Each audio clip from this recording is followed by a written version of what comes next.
The spring sale on Steam is now live. Holy shit, it's already spring. I can't believe it. It doesn't feel like it in Sweden. But nonetheless, I would never say no to a sale. Like I usually do, I have a few gems that might interest you and in my opinion worth checking out. So let's get to it. First up is Oblivion Override. If you haven't heard about this is a 2D roguelike. This is a 2D roguelite set in the future where an AI have taken over. You take control of one of several mechs as you try to uncover the truth and the Oblivion code. The game is played out over several levels with a boss at the end of each. There are several paths and several bosses. There are a ton of weapons in the game, all very unique and not your conventional weapons, not all of them at least. With the game being a roguelite, there are several systems that you can upgrade to enhance you for the next run, as you will die quite a lot in this game. It's not the hardest game. The first few runs will be relatively easy. The bosses will kill you a few times, but then after that you can crank up the difficulty and customize it a bit. It's a pretty standard formula in that sense. You also have the level up system where you choose between one of three upgrades. These are tied into a deeper system that gives you more synergies. The game feels well thought out.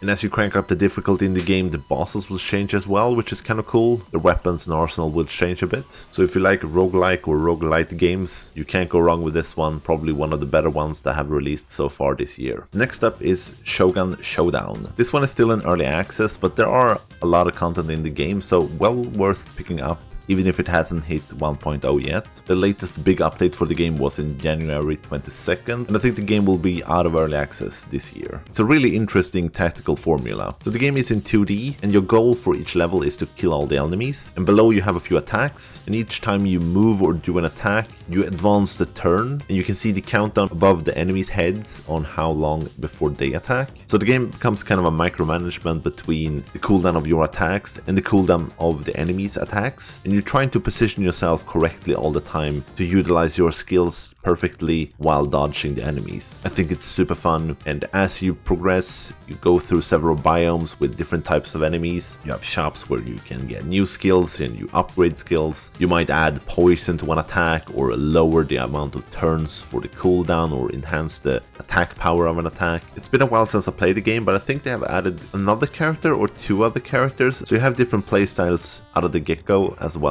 But yeah, really cool take on the roguelike formula and kind of a deck builder thrown in there as well. But then you can take as much time as you want with it being a turn-based game as well. Yeah, really fun experience. I think I'll do a review on this game once it hits 1.0. Next up is Bzzzt. This is a very cute little game. Think Super Meat Boy. A bunch of small levels that are really challenging platform puzzles. This is all structured around a campaign with the full story and everything that will take you through several biomes. And then you can also replay every stage and try to beat your personal best, and you get trophies for collecting everything and doing it under a time limit as well. And it gets really challenging towards the later stages. I think there are around 50 stages or something like that, and as you play there will be more abilities that you can utilize. You have double jump, dash, and I think there are a few more. And of course it gets harder and harder with a bunch of different enemy types and challenges. I just love the pixel graphics of this game. It looks so good and it's such a vibrant game, just a feast for the eyes. And the music fits really well as well. And I think in the settings you can even make the game easier if you're not the best at these types of games and you still want to enjoy it, which is kind of cool. And I think you also have a permadeath mode where you do one run and get as far as you can. Kind of cool. And I think you have leaderboards as well if you want to compete against friends or globally. So yeah, check that out if you like platforming games. Then I also wanted to recommend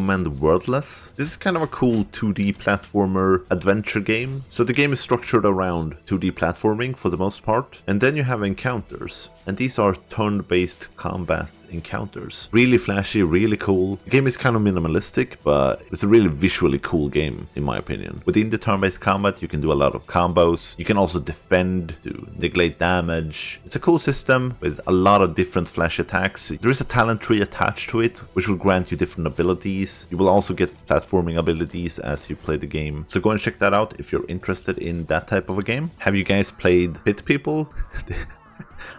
I really like this game. This is from the same creators that did Castle Crashers. This is also a turn-based combat system. Plays out more like Final Fantasy Tactics, XCOM, but like Castle Crashers, it's all focused around just ridiculousness. It doesn't take itself serious, it's a lot of fun, and the best part about this game is it can be played in co-op. I highly recommend it if you have a friend to play with. It's a blast. There are so much quirky characters here and story plots. It's amazing. Not the hardest game, but definitely a lot of content in the game. And you will be surprised all the time with how much ridiculous shit is in this game. It's a lot of fun. The game also supports remote play together, so you only need to buy one copy really. Next up we have Scorn. This one is pretty odd. It's described as a first-person horror adventure. I don't really think it's a horror game, but it really has a specific aesthetic to it. It reminds me a bit of the Alien franchise and how the architecture looks in Alien, but here everything is kind of organic.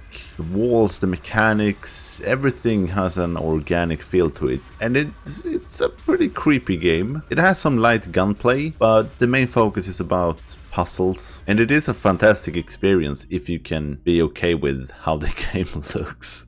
And you will do some uncomfortable things in the game as well, but it is very cool. The story is, well, not straightforward, kind of convoluted, and you kind of have to make up your own view of it. It's a relatively short experience. I think you can complete it in 5-6 hours, but it's well worth it, especially on a sale. I also wanted to recommend Phoenix Point. This is basically XCOM, but in another universe. Even the creator from XCOM have been working on this game, or is the lead creator for this game. So it's definitely a similar experience with how you have your base set up, how the characters are equipped, and how the gameplay works. Turn-based, you choose where you want to aim. You have kind of an alien invasion here as well, but it's revolved around mutations, with the game including some more horrific types of enemies more than just straight up aliens. I don't think it's as good as XCOM, but it definitely fills the void of XCOM, or the itch if you're still looking for that type of gameplay. If I remember correctly, it's a lot longer than XCOM and you have a lot more content in the game, but otherwise it follows it pretty closely with a base to upgrade, and there is a lot of research to do in the game as well. You of course can equip and improve your characters as well. So yeah, very similar to XCOM, but still a very good tactical combat game. That was some of the games that are on sale right now that I can recommend, that are really good and definitely worth checking out, I would say. Maybe not be for everyone, but you might find a game or two here well worth your time. Thanks for watching, see you in the next one,